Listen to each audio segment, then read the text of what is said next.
Mo lérò pé ẹ rí comment mo fi síbi ara àga ẹ̀ kó tó di pé mo wọlé wá jókòó ní eléyìí tó sọ oríṣiríṣi, ṣùgbọ́n kò ń ṣe gbogbo comment náà ni mo fẹ́ ká yànnàná nínú fídíò yìí.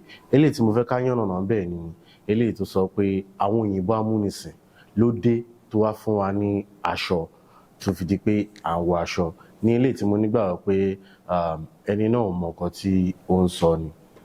Torí mo ní àwọn proofs tó máa jẹ́ ká mọ̀ pé àwa Yorùbá ti gbọ́n tinú tẹ̀yìn kó tó di pé àwọn òyìnbó amúnisìn dé, and màá dẹ̀ bẹ̀rẹ̀ láti inú òwe yìí, òun ni màá ti bẹ̀rẹ̀. Ìtàn sọ fún wa pé 15th century òun ni àwọn òyìnbó amúnisìn kọ́kọ́ fojú gan ní àwa ẹ̀yà tí a mọ̀ sí Yorùbá. Bẹ́ẹ̀ sì ni ní ìgbà tí wọ́n dé, ó yà wọ́n lẹ́nu lọ́pọ̀lọpọ̀ àwọn nǹkan tí wọ́n bá ń lẹ̀ tí a ti ń ṣe kó tó di pé wọ́n dé. And gẹ́gẹ́ bí mo ṣe sọ, ìwé yìí ni ó jẹ́ kí n mọ nǹkan tí mo kọ̀ rọra sọ yìí. Torí ìwé yìí wọ́n pè ní The New Universal Library. Wọ́n dẹ̀ publish ẹ̀ ní ọdún 1967 ní orílẹ̀-èdè England. Volume 14 ní ilé tó wà lọ́wọ́ mi yìí. Tí máa dẹ̀ ṣí volume 14 yìí sí page 456. Tí máa ṣí page 456 lórí ìwé yìí, ó mú mi, ó kọ nǹkan kan nípa Yorùbá.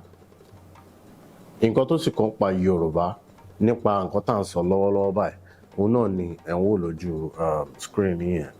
Ó sọ fún wa pé ní ìgbà tí àwọn òyìnbó amúnisìn dé, ó yà wọ́n lẹ́nu gidigidi gan nǹkan tí wọ́n bá nílẹ̀ Yorùbá, bíi ètò bí a ti ṣe ń ṣe ìlú, ètò bí a ti ṣe ń ṣe ìjọba, ètò bí a ti ṣe ń ṣe oríṣiríṣi. Ara àwọn nǹkan tí wọ́n bá ń lẹ̀ ní a máa yànnàná nínú fídíò yìí. Mo sì máa sọ àwọn nǹkan mẹ́wàá tí ó yà wọ́n lẹ́nu gidigidi ní ìgbà tí wọ́n dé. Ṣùgbọ́n kí a tó bẹ̀rẹ̀, I would like to tell you this channel Abinibi was designed to remind us of who we are as a group, and that is one of the things we'll be doing right now in this video. My name is Jade Tono, and if you are here for the very first time, Yoruba pọ́nbélé ni wá lórí ìkànnì. A máa ń rán ara létí ibi tá a ti ń bọ̀, ibi tá a dé àti ibi tá a ń lọ gẹ́gẹ́ bí ojúlówó Yorùbá. And kí ìtàn Yorùbá ògidì má bàa parun la ṣe dá irú ìkànnì sílẹ̀ láti máa rán wa létí ibi tá a ti ń bọ̀, ibi tá a dé. Ẹ jẹ́ ká tẹ̀síwájú. Nǹkan kó tó di pé a tẹ̀síwájú, ẹ jọ̀wọ́ tó bá jẹ́ ìgbà àkọ́kọ́ yín lélẹ̀, ẹ bá mi subscribe sórí ìkànnì yìí. Tó bá jẹ́ pé ẹ ti máa ń wá tẹ́lẹ̀, ẹ like fídíò yìí, ẹ jẹ́ kí n kí yín pé ẹ káàbọ̀ torí fídíò alákọ̀ọ́kọ́ wa ní ọdún yìí. Nǹkan alákọ̀ọ́kọ́ tí mo lè sọ pé wọ́n bá ń lẹ̀ òun ni craft. Òun ni èmi ń pè ní craft.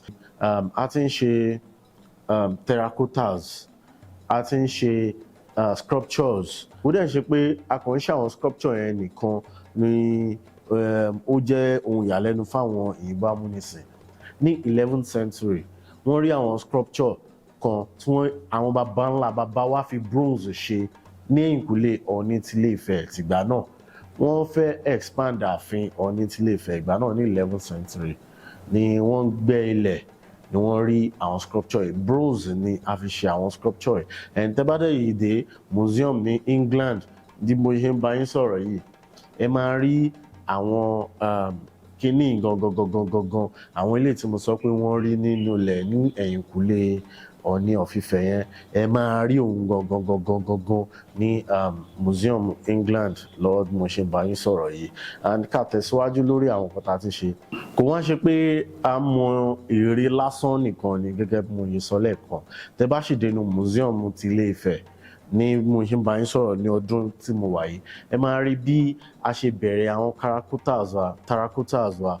Ẹ máa rí bí a ṣe bẹ̀rẹ̀ àwọn terracottas wa. Báyẹn kọ́kọ́ bẹ̀rẹ̀ tó jẹ́ pé kò jọ nǹkan kan tó dàbí èèyàn títí tí wọ́n fi mọ̀ ọ́ ṣe dáadáa tó yẹ pé ó fi ń jọ èèyàn. Nígbà tó dé stage kan, àwọn baba ńlá baba wa bẹ̀rẹ̀ sí ní pe ẹ̀mí sínú àwọn terracottas yẹn. Àwọn yẹn ló ń di ṣìgìdì tí wọ́n máa fi ń settle dispute ní ìgbà yẹn.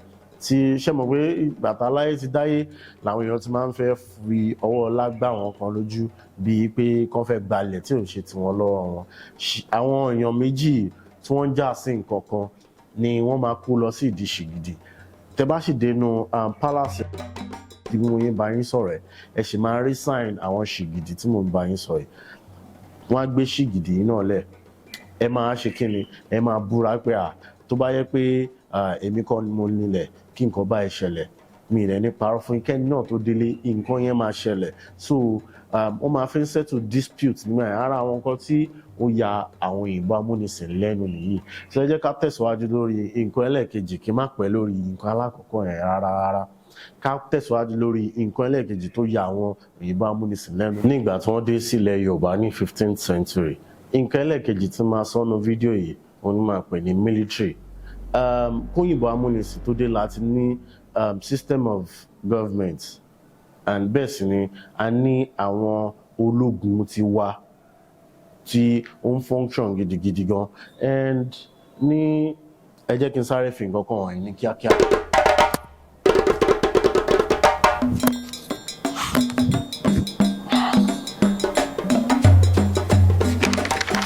Ní 15th century tí àwọn òyìnbó amúnisìn dé, wọ́n pè ibì kan ní Oyo Empire ní ìgbà yẹn ní èdè Gẹ̀ẹ́sì, ṣùgbọ́n ní èdè tiwantiwa dọ́tà máa ń pe Oyo Empire nígbà náà ní Ọ̀yọ́lé. Bẹ́ẹ̀ sì ni bí Ọ̀yọ́lé ṣe gbalẹ̀ tó ní ìgbà yẹn, ó ní máàpù yìí, ó ní nǹkan tí máàpù yìí ń sọ fún wa. Ṣé ti rí báwo ni wọ́n ṣe wá ń gbalẹ̀ tí wọ́n fi dé Benin, tí wọ́n fi dé Togo, tí wọ́n fi dé Ghana àti díẹ̀ ní Ivory Coast. Òun ni àwọn jagunjagun wa ni wọ́n ń lọ káàkiri láti lọ gba ilẹ̀, láti lọ kó wọn lẹ́rú ní àwọn ibi tí à ń sọ yìí. So ẹ jẹ́ kí n fi eléyìí sí ẹ̀gbẹ́ kan kí a tẹ̀síwájú. So àwọn baba ńlá baba wa ni wọ́n ní àwọn warriors tó máa ń lò láti fi lọ kó wọn lẹ́rú ní àwọn ibì kan. So èyí jẹ́ nǹkan tó yà wọ́n lẹ́nu gidigidi nígbà tí wọ́n dé. And mo dẹ̀ lè sọ fún yín pé ní èrò tèmi, mo nígbàgbọ́ pé àwọn ní èrò tèmi ni mò ń sọ fún yín yìí o, mo ní ìgbàgbọ́ pé àwọn òyìnbó wọ́n bá òwò ẹrú ní ilẹ̀ ní ìgbà tí wọ́n dé ni. So mo fi sọ pé military wà lára àwọn nǹkan tó yà wọ́n lẹ́nu gidigidi gan. Ní ìgbà náà àwọn ìlú kéékèèké tó sọ̀ráǹdì Ọ̀yọ́lé ní ìgbà náà wọ́n máa ń sọ ìṣàkọ́lẹ̀ fún Ọ̀yọ́lé fún Aláàfin ìgbà náà. Ṣùgbọ́n bí àwọn ìlú yìí ṣe ń dàgbà tí wọ́n ń dàgbà sí, bẹ́ẹ̀ ni ìṣàkọ́lẹ̀ wọn ṣe ń gbòòrò. Àwọn ìlú mi máa wò pé àwọn ti dàgbà tó láti dá dúró àwọn ìsan ìṣàkọ́lẹ̀ kankan mọ́. Àwọn yìí ni àwọn Ọ̀yọ́ ní ìgbà náà, wọ́n á lọ kógun jà, wọ́n á kó wọn lẹ́rú, wọ́n á kó wọn wálé, wọ́n á fi wọ́n ṣẹrú. So àwọn nǹkan yìí làwọn òyìnbó amúnisìn náà dé bá ní ọwọ́ wa. Òun mo fi military ṣe number 2 pé bí a ti ṣe ń ṣe nǹkan wa kí òyìnbó amúnisìn tó dé, òun ni ó jẹ́ nǹkan ẹlẹ́ẹ̀kejì. Nǹkan ẹlẹ́ẹ̀kẹta tí mo fẹ́ sọ òun ni architecture, tí mo pè ní architecture. Ọ̀yọ́lé tí mo sọ tán nìsín náà ni màá fi ṣe example. Ní Ọ̀yọ́lé, ṣé mọ̀ pé Ọ̀yọ́lé ó yàtọ̀ sí Ọ̀yọ́ town ní ilé tó wà ní Ọ̀yọ́ state ní wákàtí ọ̀wọ̀ yìí. Méjèèjì Ọ̀yọ́ state méjèèjì wà, ṣùgbọ́n geographical location Ọ̀yọ́lé gangan ibi ẹ̀gbẹ́ Ìgbẹ́tì ló wà. Tẹ́ bá sì wo geographical location yẹn, ẹ máa rí pé kò jìnnà sí àwọn bíi Kòtónú. In fact ní Ìwàjọwà local government lọ́yọ̀ state, wọ́n á share border pẹ̀lú Benin Republic níbẹ̀, ṣùgbọ́n kò sí àwọn tó really mọ̀, tẹ́ pé odò lásán ni ó là. Mo ti débẹ̀ rí, tẹ́ pé odò lásán ló yà wọ́n ní àárín. So kí ni mo á ń try láti sọ ń sìn ni pé ní Ọ̀yọ́lé ìgbà náà wọ́n ní amọ̀ tó fi ṣe òdiwọ̀n pé tí aráàta bá ń kó ogun bọ̀ kò ní lè wọ inú Ọ̀yọ́lé ní ìgbà náà. And ara àwọn nǹkan tó wà ní Ọ̀yọ́lé ni pé ní ìgbà yẹn ó ní ibì kan wà tó ń pè ní Àgbàkú Cave. Àgbàkú Cave yẹn tí ogun bá ń bọ̀ láti ìta, tí gbogbo àwọn ará Ọ̀yọ́ bá kó sínú bẹ̀, tí àwọn ará tó ń kó ogun bọ̀ láti ìta tó máa ti débi bẹ́ẹ̀, èdè àìyedè máa kó sáàrin wọn, bẹ́ẹ̀ ni wọ́n á sì máa bára wọn jà títí tí wọ́n á fi para wọn tán, tí ó tó di pé àwọn ará Ọ̀yọ́ máa jáde. Àgbàkú Cave ṣì wà ń bẹ̀ di mo ṣe ń bá yín sọ̀rọ̀ ẹ̀. Ẹ sì lè visit Old Ọ̀yọ́ which is Old Oyo Empire, which is Ọ̀yọ́ Ilé gangan. Ẹ ṣì lè visit bẹ́ẹ̀, oríṣiríṣi nǹkan ló wà níbẹ̀. But mi fẹ́ deviate kó lórí nǹkan tí à ń sọ yìí. Ṣùgbọ́n tẹ́ bá fẹ́ lọ síbẹ̀, ẹ lọ sí Old Oyo National Park ní ìlú Ọ̀yọ́ tìsín. Ibẹ̀ lẹ ti máa book náà ti máa gbé yín lọ sí Old Oyo Empire, which is Ọ̀yọ́ Ilé ní etí Ìgbẹ́tì ní ibẹ̀ wà. So ẹ jẹ́ ká tẹ̀síwájú lórí nǹkan ẹlẹ́ẹ̀kẹrin tí òyìnbó amúnisìn bá ní ìgbà tí wọ́n kọ́ fojú gan ni àwọn baba ńlá baba wa. Òun ni mo pè ní àgbo àbí medication generally.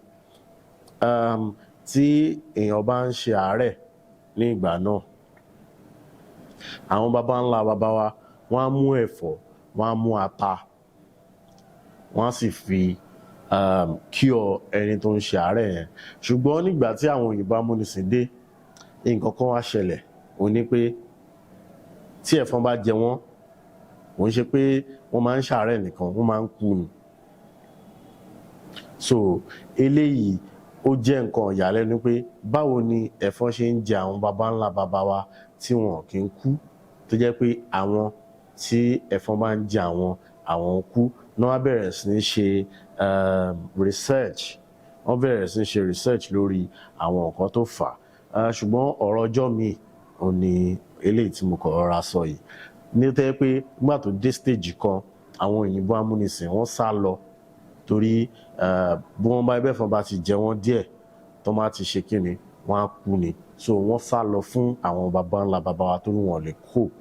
Eléyìí jẹ́ nǹkan ẹlẹ́ẹ̀karùn-ún tí mo rí wípé ó jẹ́ nǹkan ìyàlẹ́nu fún wọn torí àwọn baba ńlá baba wa tó bá mú ewé kan tàbí ìkejì, wọ́n á kó pọ̀, wọ́n á ṣe kíni, wọ́n á fi cure oríṣiríṣi nǹkan. Ó dẹ̀ wà lára nǹkan tí mo fẹ́ ká máa ṣe lórí ìkànnì yìí. Màá fẹ́ ká máa bẹ̀rẹ̀ sí sọ̀rọ̀ nípa àgbo padà. Àgbo jẹ́ ọ̀kan lára àwọn nǹkan pàtàkì tí a kọ́kọ́ fi bẹ̀rẹ̀ ìkànnì yìí. A máa ń sọ̀rọ̀ nípa àwọn bí ẹ ṣe lè mú ewé kan ní ẹ̀yìn ìkùlé yín tàbí ìkejì tẹ́ máa fi cure àwọn nǹkan tó bá ń ṣe yín.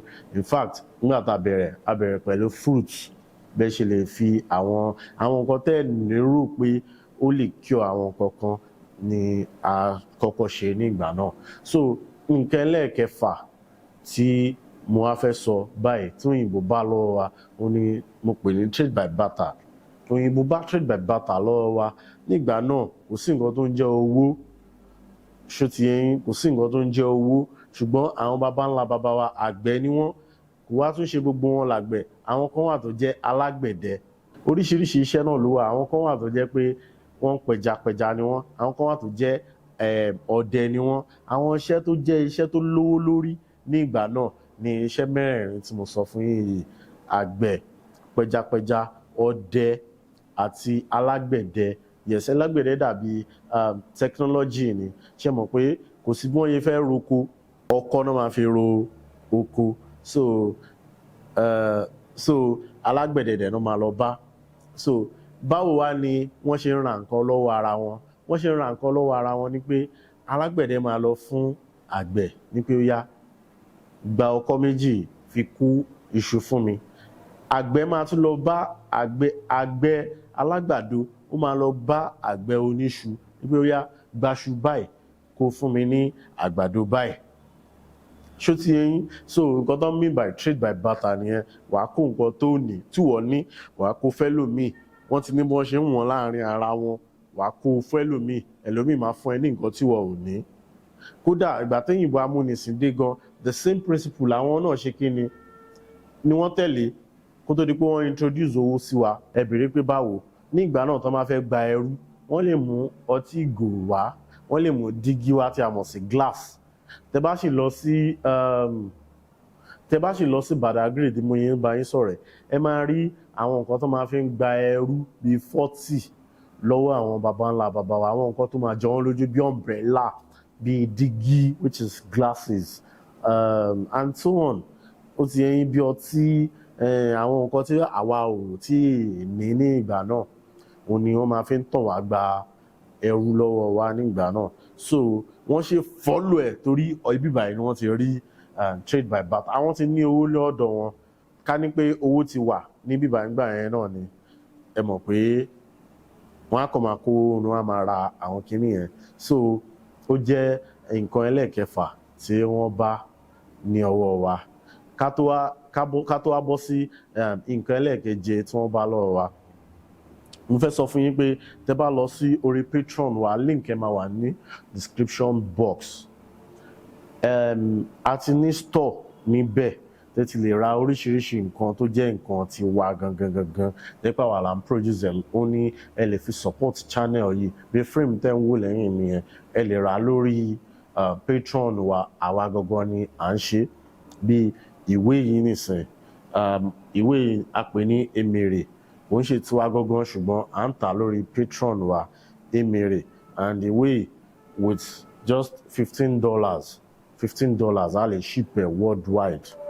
Ní ìwé tí mo kọ rárá fi hàn yín, a lè ship ẹ̀ worldwide. Ó sọ̀rọ̀ nípa tẹ́ bá ní Emèrè nínú family àbí ní àárín àwọn ọmọ, bí èèyàn ṣe lè handle ẹ̀ and other things.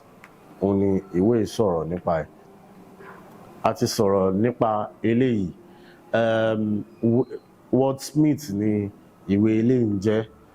So ìwé tí mo máa lè recommend fún yín náà ni tó dive into oríṣiríṣi nǹkan. Reverend Ọlátínwọ́ Adéagbo Fátókí lórúkọ ẹni tó kọ àwọn ìwé tí mo fi hàn yìí. And nǹkan tí mo lè sọ fún yín ni pé baálẹ̀ ni ẹni ní ìlú Ìbàdàn.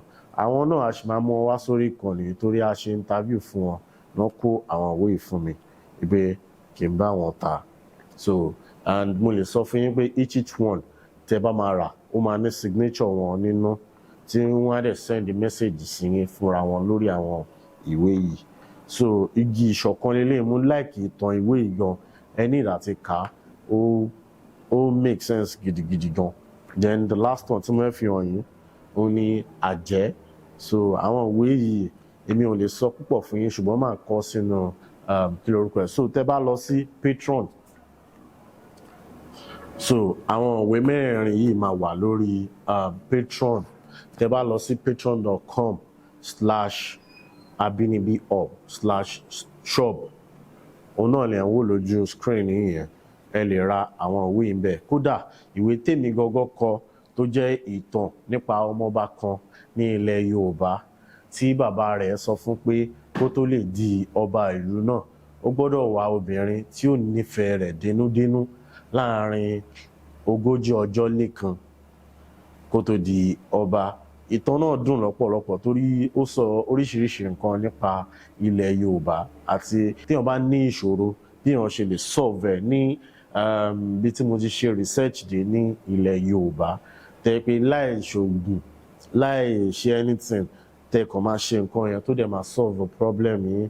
So ó wà nínú ẹ̀ láì ṣe anything ju pé kẹ́kọ̀ọ́ ṣe nǹkan yẹn lọ. Àwọn nǹkan yìí ó wà nínú ìwé náà tí mo kọ. Kò síbi tẹ́ lè wà lórílẹ̀‐èdè àgbáyé nǹkan yìí omi lásán ni ẹ dẹ̀ máa ṣe ìṣòro yín á dẹ̀ lọ. So ó wà ní description box. Gbogbo àwọn ìwé ebook ní ti tèmi yẹn tí mo yìí kọ mi ti ṣe sí hard copy báyìí torí shipping ló jẹ́ kí àwọn ilé wọn. And ìwé ti tèmi tí mo dẹ̀ sọ fún yẹn ẹ lè rà for just $3, $3 ẹ lè rà kẹ́ẹ̀ka. So ẹ jẹ́ ká tẹ̀síwájú nínú nǹkan tá à ń sọ lọ lórí nǹkan ẹlẹ́ẹ̀keje. Kí n padà sẹ́yìn, ẹni tó sọ pé àwọn baba ńlá baba wa ò tí ì máa wọ aṣọ. Ẹ jọ̀ọ́ kí ni àwọn ọdẹ wa ń wọ̀ kó tó di pé àwọn jagunjagun wa, àwọn warriors wa, kí ni wọ́n ń wọ̀ kó tó di pé òyìnbó amúnisìn dé? At least aṣá àti ní ọba. And ara àwọn nǹkan tí òyìnbó amúnisìn bá lọ́wọ́ wa ó ní ìlẹ̀kẹ̀ tó wà lọ́rùn mi tí a mọ̀ sí ìlẹ̀kẹ̀ yíyùn, ìlẹ̀kẹ̀ ìṣẹ̀ǹbáyé. A ti ń ṣe àwọn kinní fún òyìnbó amúnisìn tó dé. And nígbà tí wọ́n dé wọ́n bá ní ara àwọn nǹkan tá à ń ṣe ni. Àwọn ẹ̀yà míì ní orílẹ̀-èdè wa Nàìjíríà ní ìgbà náà wọ́n ń ró koríko. Àwọn kan wà tó ń ró koríko, ó yẹ kẹ́ ẹ ti mọ̀ wọ́n bẹ́ẹ̀. Bẹ́ẹ̀ sì ni àwọn kan wà awọ ẹranko. Bẹ́ẹ̀ ni àwọn kan sì wà awọ ẹranko ni wọ́n máa ń wọ̀. Ẹ ti mọ̀ àwọn yẹn náà tí mò ń sọ yẹn. Ṣùgbọ́n àwa aṣọ la máa ń wọ̀. Àwọn kan wà tí wọ́n máa ń ró aṣọ náà tàbí kó wọ aṣọ ẹranko wọ́n wá wọ kíní ilé wọn ò ní wọṣọ. Kò ń ṣe àṣà tiwa ní ilẹ̀ Yorùbá. Kó tó di pé a lè wọ kíní a gbọ́dọ̀ wọ aṣọ ká tó lè wọ̀. Àwọn òyìnbó aláwọ̀ funfun wọ́n sì ṣe kíni wọ́n bá kíní ní ọrùn wa ni tí àwọn ọba àti àwọn olóyè wa máa ń wọ̀ ní ìgbà náà. So ẹ jẹ́ ká tẹ̀síwájú nínú àwọn nǹkan tí mo mọ̀ tí òyìnbó amúnisìn bá ní ọwọ́ wa. Nǹkan ẹlẹ́ẹ̀kẹjọ tó òyìnbó amúnisìn bá lọ́wọ́ wa ó ní develop system of justice. Ó ní nǹkan ẹlẹ́ẹ̀kẹjọ tí òyìnbó amúnisìn bá lọ́wọ́ wa. Yàtọ̀ sí ṣìgìdì tí mo sọ fún wa ní ṣẹ̀ṣẹ̀ bẹ̀rẹ̀ fídíò yìí, àwọn baba ńlá baba wa tí wá ní àwọn kan tí a mọ̀ sí court ní ìgbà náà tí ọ̀rọ̀ bá ṣẹlẹ̀ láàrin ọ̀rẹ́ méjì tẹ́ pé eléyìí gbà mí láyà ni, eléyìí kó nǹkan oko mi ni, eléyìí ṣe nǹkan báyìí ni, eléyìí ṣe nǹkan báyìí. Àwọn kan wà ní ààfin ní ìgbà náà bí court ni wọ́n ní ìgbà náà. Wọ́n máa ń wà ní tẹ́ bá sì dé ààfin Aláké ti ìlú Ẹ̀gbá ẹ sì máa rí ibi tí wọ́n máa ń jókòó sí ní ìgbà yẹn. Ibẹ̀ wọ́n sì preserve bẹ̀ dé sìn. Àwọn yẹn ni a mọ̀ sí ògbóni. Tẹ́ bá sì dé ààfin Ọọ̀ni of Ifẹ̀ náà ẹ sì máa rí traces ibi tó máa ń jókòó sí. Ṣùgbọ́n mi mọ̀ pé bóyá wọ́n sì ń lò bẹ̀ fún irú nǹkan yẹn ṣùgbọ́n ẹ máa bá ń bẹ̀. Tẹ́ bá sì dé ààfin Aláàfin tìlú Ọ̀yọ́ ẹ sì máa rí nǹkan tí mò ń sọ fún yín níbẹ̀. So àwọn yìí àwọn ọ̀pọ̀ wọn ní ògbóni. Àwọn náà máa ń dá àwọn ẹjọ́ yìí pé báyìí ni báyìí ni báyìí ni. Ṣùgbọ́n tó bá wá dájọ́ tí wọ́n rí dá bóyá mo kàn fẹ́ fi sọ̀rọ̀ ọ̀rọ̀ ṣẹlẹ̀ láàrin olóyè méjì tí position wọn ju ti àwọn tó wà ní court yẹn lọ ni wọ́n á ṣe kó ẹjọ́ yẹn ni wọ́n á kó lọ sọ́dọ̀ kábíyèsí ni kábíyèsí máa wá pàṣẹ pé báyìí ni kẹ́ ṣe ṣe. Tàbí ọ̀rọ̀ ṣẹlẹ̀ láàrin baálẹ̀ ibì kan àti àwọn kan àbí ó ṣàtìyẹ nǹkan tí mo ń sọ yìí ni wọ́n á gbé ẹjọ́ yẹn wọ́n á ṣe gbé lọ sọ́dọ̀ ààfin sọ́dọ̀ kábíyèsí kábíyèsí á ṣe wá pàṣẹ pé báyìí ni kẹ́ ṣe ṣe. So system of justice yìí ó wà lára nǹkan tí òyìnbó amúnisìn bá ní ìgbà tí wọ́n dé tó jẹ́ nǹkan ìyàlẹ́nu fún wọn because àwọn náà nǹkan tí wọ́n ń practice ní ọ̀dọ̀ wọn ni láì ṣe pé èèyàn kankan kọ́ wa àwọn baba ńlá baba wa ti ń ṣe àwọn kinní kó tó di pé òyìnbó amúnisìn dé. Then nínú ìwé yìí ó tún wá sọ nǹkan kan nínú ìwé yìí pé the only people ṣe mọ̀ pé first millennium tẹ́ bá Google ẹ̀ nísìn pé ní ìgbà wo ni àwọn ará Egypt wà wọ́n á sọ fún yín pé first millennium ni. And nínú ìwé yìí náà ó wá sọ fún yín pé Yorùbá ti wà láti first millennium the same first millennium tí Egypt ti wà yẹn náà ni Yorùbá ti wà. And àwọn kan tó lè fi wá wé tó lè fi bí a ti ṣe ń ṣe nǹkan wa bí àṣà àti nǹkan bá ti ṣe ń ṣe nǹkan wa tó lè fi wé nínú ìwé yìí ó fi wá wé àwọn ará Íjíbítì àti àwọn Greece ṣe mọ bí wọ́n ṣe ní agbára tó ní ìgbà yẹn àwọn èèyàn tó fi wá wé nìyẹn. So tí má kàn ń wo bá a ti ṣe máa ń ṣe nǹkan tẹ́ bá wọnú museum Ifẹ̀ ẹ máa rí àwọn oríṣiríṣi nǹkan tẹ́ máa wò pé ta ló kọ́ wa ní àwọn kinní báwo la ṣe ń ṣe kinní olúwa jẹ́ kí n sọ eléyà ẹlẹ́ẹ̀kẹsàn-án tí àwọn baba ńlá baba wa ti ń ṣe jẹ́ pé òyìnbó fúnra rẹ̀ ò ṣe títí di 1973 bẹ́ẹ̀ ni ẹ gbà bí mo ṣe sọ fún yín òyìnbó àwa ni a kọ́kọ́ bẹ̀rẹ̀ GPS tí a mọ̀ sí Global Positioning System ní kínní tí wọ́n ṣe invent in 1973 àwọn baba ńlá baba wa ti ń lo GPS kó tó di pé àwọn òyìnbó amúnisìn dé màá dẹ̀ sọ GPS oríṣi méjì tèmi bá nínú tàn fún yín a pè kan ní atọ́nà àwòrán ilẹ̀ ń wò lójú screen yẹn atọ́nà tẹ́ bá mú atọ́nà tí nǹkan bá sọnù ní ọwọ́ yín atọ́nà máa tọ́ka ibi tí kinní yẹn wà tó di pé tó ẹ máa fi débi tó wà gangan látọ́nà máa tọ́ka ẹ̀ wípé ibi báyìí ló wà ó yà sí báyìí kọjú sí báyìí wọlé ṣótìrí òun nìyẹn atọ́nà àwọn babaláwa ti ń lo atọ́nà kó tó di pé èyíbó amúnisìn dé and mo dẹ̀ lè sọ fún yín pé ní èrò tèmi atọ́nà náà ni wọ́n fi ṣe GPS tó yẹ pé ó wá bẹ̀rẹ̀ sí ní direct ní 1973 kẹwo distance nǹkan táwa ti ń ṣe way back 15th century mo ní kẹ́ lọ sí museum Ifẹ̀ ẹ máa rí oríṣiríṣi nǹkan tí mi lè rántí láti sọ fún yín báyìí tí ìran Yorùbá ti ń ṣe kó tó di pé òyìnbó amúnisìn dé tẹ́ máa yà ẹ̀rín irú technology wo náà fi ṣe kínní.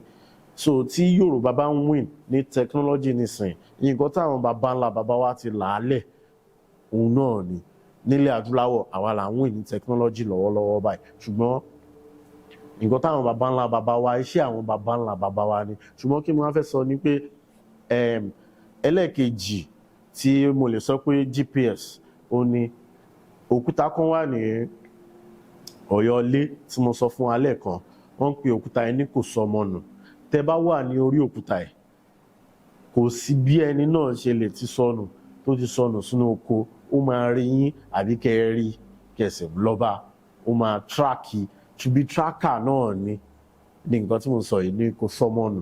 So àwọn nǹkan tí àwọn baba ńlá baba wa ti lò ní gbogbo àwọn nǹkan tí mo sọ yìí. So nǹkan the last one tí mo fẹ́ sọ fún wa òun ni ẹ wo ayẹta, agbọn atanù, òkìgbẹ́, òkìdá, òkìkùmọ̀.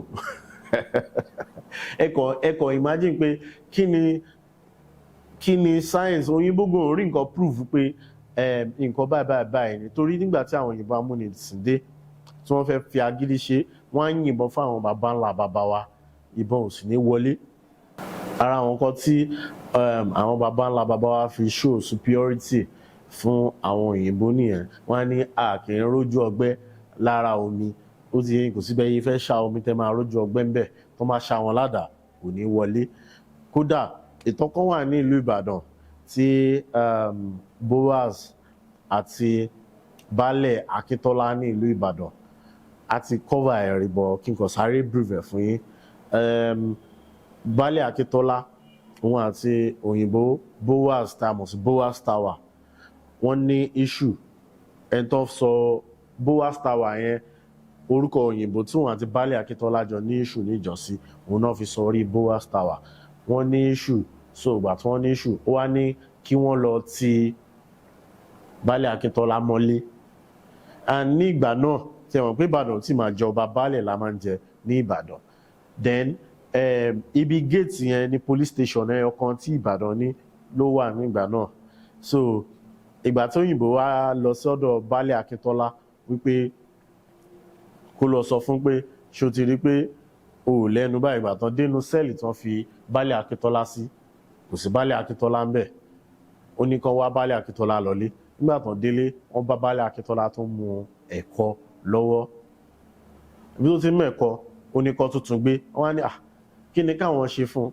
Òyìnbó á ní òun lọ s'Ògbómọ̀ṣọ́ ní ìsìn, wípé tóun bá dé òun á wá dájọ́ Baálẹ̀ Akíntọ́lá. Mo dẹ̀ fẹ́ sọ fún yín pé Baálẹ̀ Akíntọ́lá sọ pé tó bá jẹ́ ìwọ ló dájọ́ òun, ò ní bọ̀. Àti ọ̀nà Ògbómọ̀ṣọ́ ni Boaz, Captain Rogers Bawa ló ti ń bọ̀, ló ti ní accident tí wọ́n fi fly ẹ̀ padà lọ sí England ní ọdún 1930 something, mi rántí yí ẹ̀yẹn mo yín bá yín sọ̀rọ̀. So ẹ worú àwọn nǹkan yẹn, ègbé ni mo tún sọ yẹn. Ó ní àwọn nǹkan tí baba ńlá baba wa lò téyìnbó bá lọ́wọ́ wa, ó ní àwọn nǹkan wọ̀nyí. Ṣé mo wà proud of àwọn nǹkan wọ̀nyí tí mo dárúkọ yìí? Mi lè sọ pé mi ò wà proud of it, because àwọn nǹkan wọ̀nyí ó ní àwọn òyìnbó fúnra wọn remodernize tí wọ́n ń tà fún as technology. Òun ló ń di fóònù tí wọ́n ń ṣe fún wa. So mo fẹ́ rọ̀ wá àwa Yorùbá ni. Then ṣé àwa ti ń wọṣọ kí wọ́n tó dé? Bẹ́ẹ̀ ni a ti ń wọṣọ kóyìnbó amúnisìn tó dé. Kóyìnbó amúnisìn tó dé, wọ́n bá aṣọ lọ́rùn wa ni, wọ́n bá ìlẹ̀kẹ̀ lọ́rùn wa ni. And tẹ́ bá ṣì dé Ìsẹ́yìn di mo yín bá yín sọ̀rọ̀ ẹ̀, iṣẹ́ wọn ní Ìsẹ́yìn nìyẹn. Wọ́n á dẹ̀ sọ fún yín pé àwọn ti ń ṣe kí òyìnbó amúnisìn tó dé. Àti Ọ̀yọ́lé, Ìsẹ́yìn náà ti máa ń kó òfì lọ sí Ọ̀yọ́lé. Dó kò síbi kankan tó sọ pé ìgbà báyìí la bẹ̀rẹ̀ sí wọṣọ. Ṣùgbọ́n kí òyìnbó tó lè fi wá wé àwọn ará Íjíbítì, tẹ́ pé àwọn ní the first country tó kọ́kọ́ wà civilized ní world, kó tó di pé òyìnbó fúnra ara wọn gan wà civilized. Kó tó lè fi wá wé, definitely agbọ́n tí ń tẹ̀yìn and aṣọ ò lè jẹ́ problem wa. Bẹ́ẹ̀ ni mo sì tún lè sọ fún yín pé àwọn òyìnbó amúnisìn gangan náà fi colonization àbí bí a civilization dẹ̀ ni ẹ jẹ́ kí n sọ ni wọ́n fi gba àṣà àti ìmúra wa lọ́rùn wa. A ní àṣà tó wuyì. Tẹ́ bá wo ìran Yorùbá, a ní àṣà tó wuyì. Tẹ́ bá wo ìmúra wa, ẹ máa rí pé a gbéraga gidigidi gan ni ní style tá a fi ń múra in terms of fashion. Òyìnbó ló tún gbà lọ́wọ́ wa torí ẹ wo kẹ̀m̀bẹ̀. Mi ò sọ kẹ̀m̀bẹ̀ tí Kúnlé Afọláyan ń ṣe yẹn tó dàbí tó máa ń gùn délẹ̀. Mo sọ kẹ̀m̀bẹ̀ tó máa dé ibi tó máa dé tẹ́ bá kọjá orókún tẹ́lẹ̀ tó jẹ́ pé ó fẹ̀ gidigidi. Àwòrán ẹ̀ náà ni ẹ̀ ń wò lójú mọ́ àwòrán ẹ̀. Àwọn èèyàn wọ kẹ̀m̀bẹ̀ mọ́, ẹ wo fìlà abetí ajá, àwọn èèyàn ò rí ìdè mọ́. Ṣó ti yẹn àwọn nǹkan wọ̀nyí mo tún believe pé òyìnbó tún ti gbà sọnù lọ́wọ́ wa. So òyìnbó ló tún gba nǹkan sọnù lọ́wọ́ wa. Tí arákùnrin náà bá ń wo fídíò yìí, mo lè sọ fún yín pé òyìnbó ló gba nǹkan sọnù lọ́wọ́ wa. Àwa a ti ń ṣe ohun mèremère kí òyìnbó amúnisìn tó dé. So kò ní ju báyìí lọ lónìí tó bá jẹ́ pé Yorùbá pọ́nbélé lẹ́yìn náà tẹ̀sí gbọ́ gbogbo nǹkan tí mò ń sọ látàárọ̀. Ẹ jẹ́ bá mi subscribe lórí ìkànnì yìí. A kàn máa ń rán wa létí ibi tá a ti ń bọ̀, ibi tá a dé àti ibi tá a ń lọ gẹ́gẹ́ bí ojúlówó Yorùbá. And irú àwọn videos tá a máa ń ṣe ni a máa ń lọ sọ́dọ̀ àwọn ọba aládé, a máa ń lọ sọ oríṣiríṣi ìlú láti lọ bi àwọn ọba aládé ìlú náà nípa ìtàn ìlú yẹn. Àwọn nǹkan tá a máa ń ṣe náà nìyí. And mo dẹ̀ believe pé tó bá yẹ pé ẹ̀ ń gbọ́ èdè mi kò cost yín lẹ́yìn tán láti ṣe kiri láti subscribe sórí ìkànnì. A enhance wa láti tẹ̀síwájú lórí nǹkan tá a yàn láàyò láti ṣe. So kò ní ju báyìí lọ. Orúkọ tèmi ni Jọ Adétọ̀nà. Fídíò mi tí mo fẹ́ kẹ́ wò òun ló sọ̀rọ̀ nípa Ọ̀yọ́lé. Àwọn nǹkan tẹ́ lè rí nínú Ọ̀yọ́lé lọ́wọ́lọ́wọ́ báyìí òun ni fídíò náà sọ̀rọ̀ pa ẹ̀. Òun sì ló ń jáde lójú screen yẹn. Ẹ click ẹ̀ kẹ́ wò. Ó yẹ click ẹ̀. Òun ló ń jáde yẹn. Òun ló ń jáde ní ẹ̀gbẹ́ mi níbí báyìí. Ẹ click ẹ̀ kẹ́ wò. Mo sì mọ̀ pé ẹ̀ ní regret pẹ̀ wò. Jẹ́ kó tó dìgbà míì. Ẹ má gbàgbé láti like ara yín. Ẹ subscribe o. Ó dàbọ̀.